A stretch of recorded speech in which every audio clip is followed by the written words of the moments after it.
Okay, so now let's go deeper into the market's performance. This is what we saw just about over an hour ago, 107,000, 721.01%. Index, not percent.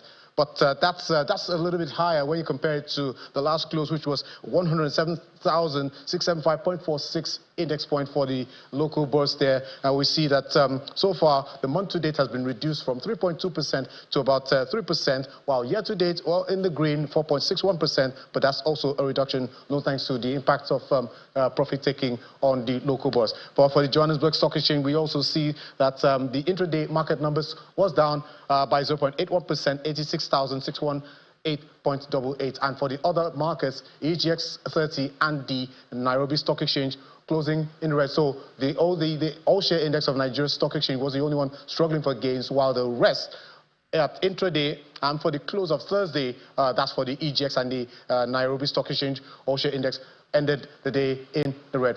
So that's it for the markets on the African continent. But now let's talk about the Nigeria's financial market, but this time on the FX side of things. So far, Nigeria's Forex reserves, which is our firepower to defend the local currency, which has been taking a bashing from the greenback, that's the United States dollar.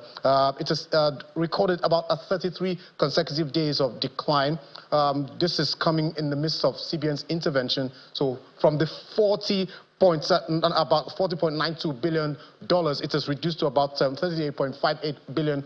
And this is no thanks to that, like I just mentioned, the CBN trying to make sure that there's liquidity in the market, there's stability in the Forex foreign exchange market, and that stability has been recorded on the Naira side. But what about the Forex market, the foreign exchange, the Forex reserves level? But to give us much more insight into this, let's bring in Love Sewotu, Forex dealer with FSDH Merchant Bank, to give us more details about that. Thank you for joining us, Love.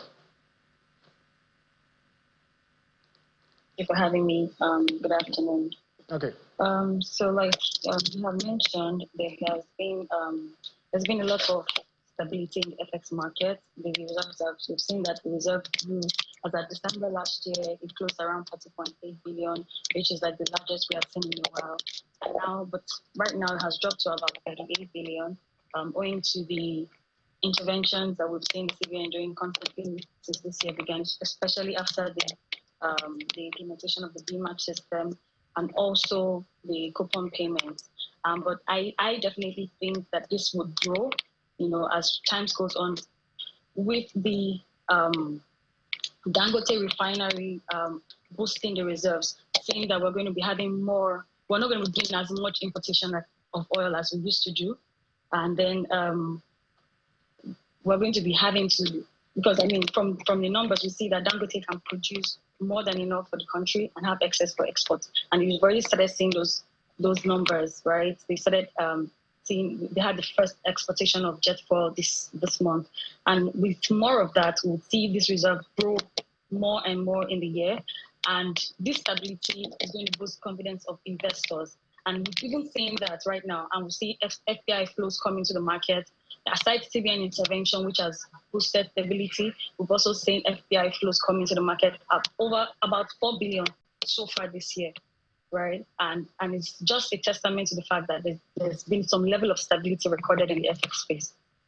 Okay, so Love, that takes me to my next question. That the reserves, they've continued to decline at very much at an accelerated pace. But when you take a look at this, my question is, what will be the potential risk and opportunities for the foreign exchange market vis-a-vis, people who are trying to put their investment in there? But like I mentioned, on the FPI side, we've seen FPI's confidence restored in the market, in the FX market, which has contributed to the flows that we have seen. So one of the major risks that we might suffer later on is, if these FPIs decide to exit the market, which I feel like, that might be the risk that would come up. But aside FPIs, there are also exporter flows that we have been getting as well, non-bank corporate and remittances. So if the CBN is able to, create strategies around how to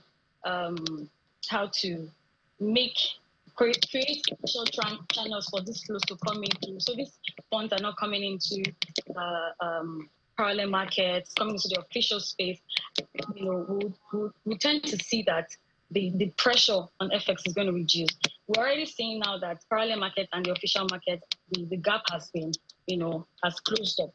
And even on some days, you see the official market even trading higher than the parallel market is doing. So that pressure on the FX is already steadily reducing.